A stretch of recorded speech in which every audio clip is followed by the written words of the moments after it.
हाँ, आप सभी लोगों का जानकारी है ये बात की।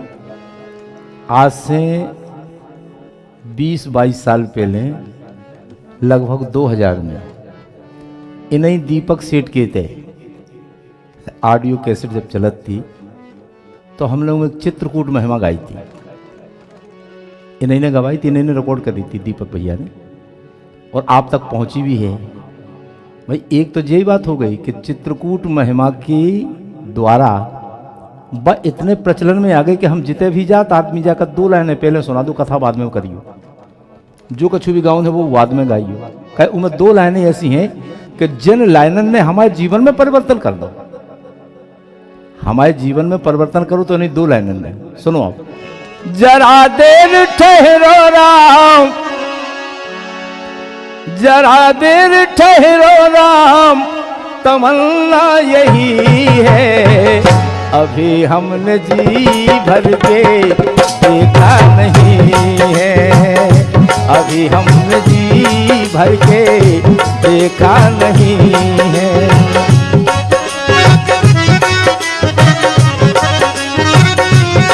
जाओ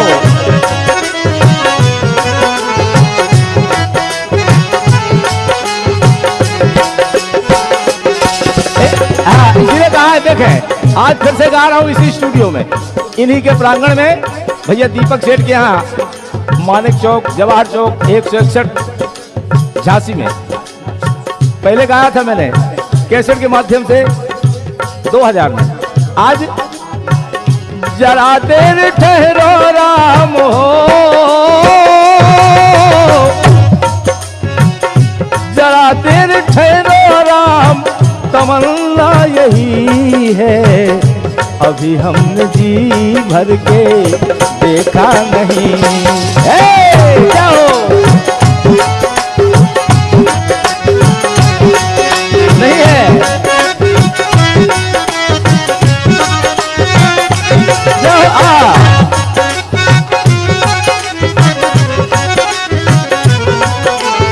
जाओ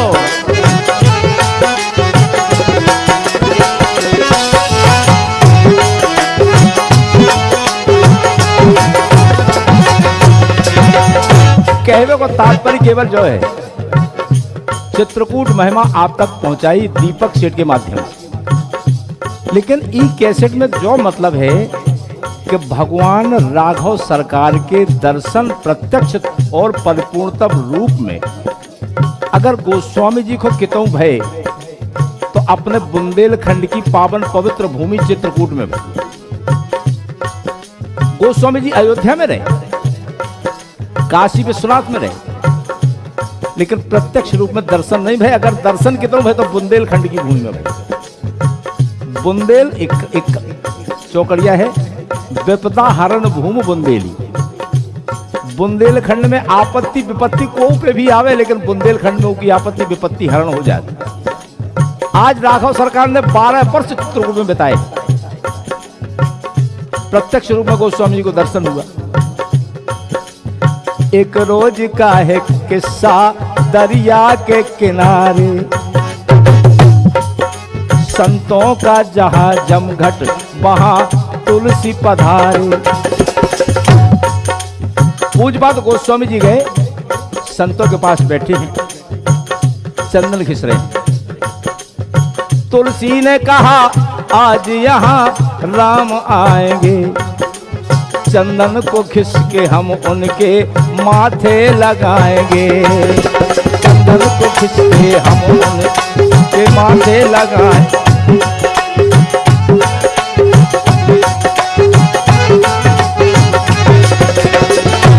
संतों ने कहा गोस्वामी जी क्या करते हो?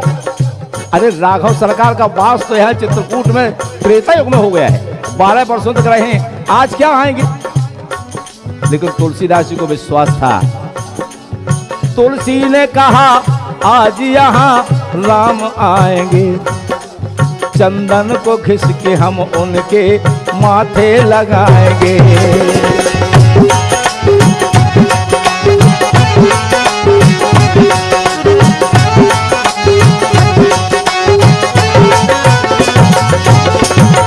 आज पूज्य पाद गोस्वामी जी महाराज राम की प्रतीक्षा में चंदन घिस रहे हैं, चंदन घिस रहे हैं अपने राम के लिए।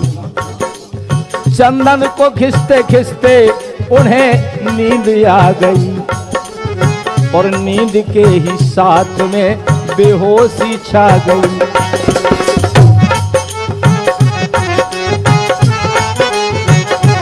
इतने राम प्रेम में मग्न हैं, पता नहीं। राघव सरकार आए, चंदन लगाया और चल दिए। जब गोस्वामी जी का नेत्र खुले, गोस्वामी जी ने संतों से पूछा, संतों से पूछा अभी यहां आया था कौन? संतों ने कहा तुलसी तुम्हें हो गया है क्या?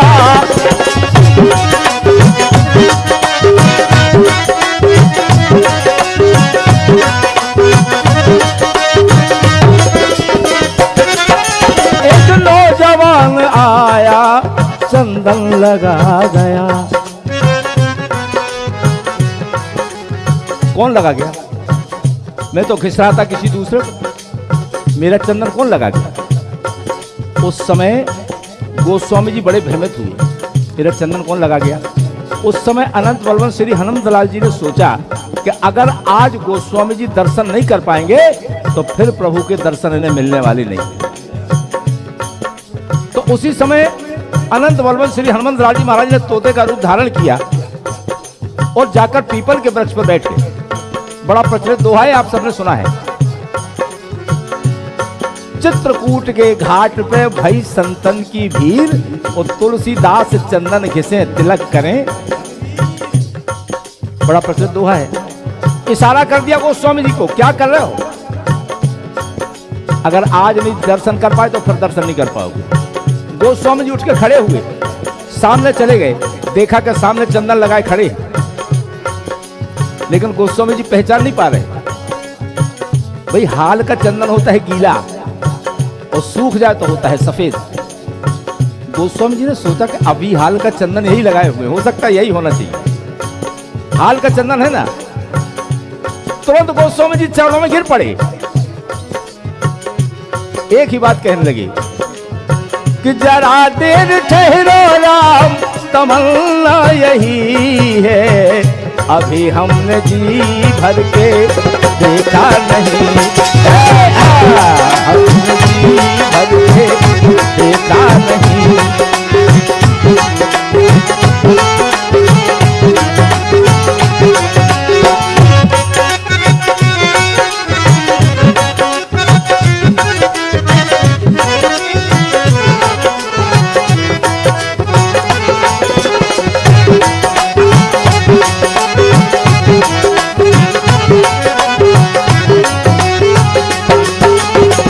इसीलिए कह रहा हूं कि जो कामदानाथ जी ने कृपा हमारे ऊपर की, हमारे दीपक भैया पर की, और उनसे यही निवेदन करता हूं कि आप सब पर भी, हमारे जितने श्रोता बंधु हैं, आप सब पर भी कामदानाथ जी इसी तरह की कृपा बनाए रखें।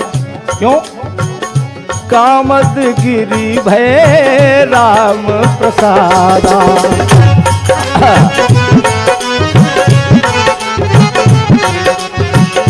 अवलोकत अप फरक दिखाना।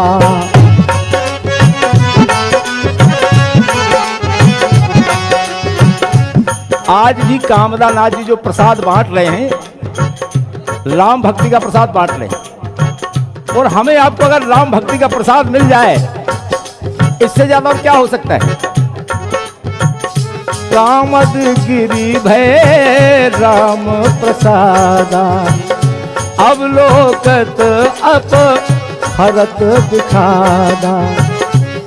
भाई क्या है ना, ये प्रसाद है भैया। दीपक सेठ दीपक सेठ की तरफ से सम्मान है, कामदानाथ जी की कृपा है। और यहाँ झांसी में जो कार्यक्रम चल रहा है, इसमें दीपक सेठ के द्वारा जो सम्मान यहाँ किया गया है, हम आप श्रोताओं के आभारी हैं। दीपक सेठ के तो बाद में है भाई, श्रोता नहीं सुनते तो दीपक और हम क्या करते हैं? आप लोगों की विशेष कृपा है, कामदानाथ जी की कृपा है, जो इस तरह की कृपा बरसाए रखी कामदानाथ जी ने। दीपक सेठ पर और हम पर भी जो कृपा की है कामदालाल जी ने, हम यही चाहते हैं कि भगवान इसी तरह की कृपा बरसाए रखे। भाई भगवान तो कृपा ही करते हैं, क्योंकि आप जो सुन रहे हैं ये कथा है, और कथा का मतलब ही है कि क्या था। कथा जो था वो ही है कथा, अगर होता नहीं तो कहां से होती कथा। और कथा ही तो प्रसाद है। एक बार गोस्वामी जी से पूछा, आपने बड़ी अच्छी रचना की। गोस्वामी जी ने बोले हमने कुछ नहीं किया, हमने कुछ नहीं किया। बोले आपकी रचना नहीं है? बोले बिल्कुल नहीं है। बोले आपने रामायण नहीं लिखी? बोले बिल्कुल नहीं लिखी।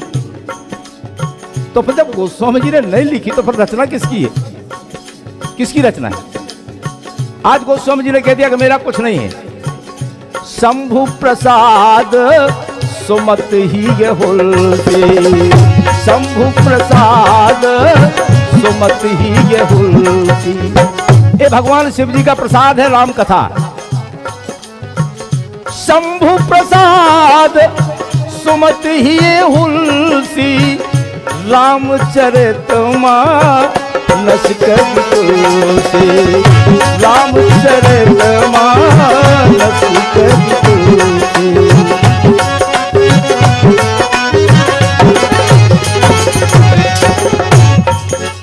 भगवान शिव जी का प्रसाद है जो आपके समक्ष मैंने प्रस्तुत किया। और मेरे द्वारा अगर कोई त्रुटि बन गई हो, कोई चित्रकूट महिमा में या इस कार्यक्रम में अगर किसी तरह की मेरे द्वारा त्रुटि बन गई हो, तो वैसे इस मन से बैठकर क्षमा तो नहीं मांगना चाहिए, लेकिन मांग रहा हूँ। इसलिए कोई त्रुटि बन जाए तो कामदालाल जी, राघव सरकार, हमारे सभी श्रोता सुनने वाले, हमारी तरफ से हार्दिक बधाई, हार्दिक शुभकामना आप सबको। और कह रहा हूँ कि जरा देर ठहरो राम हो,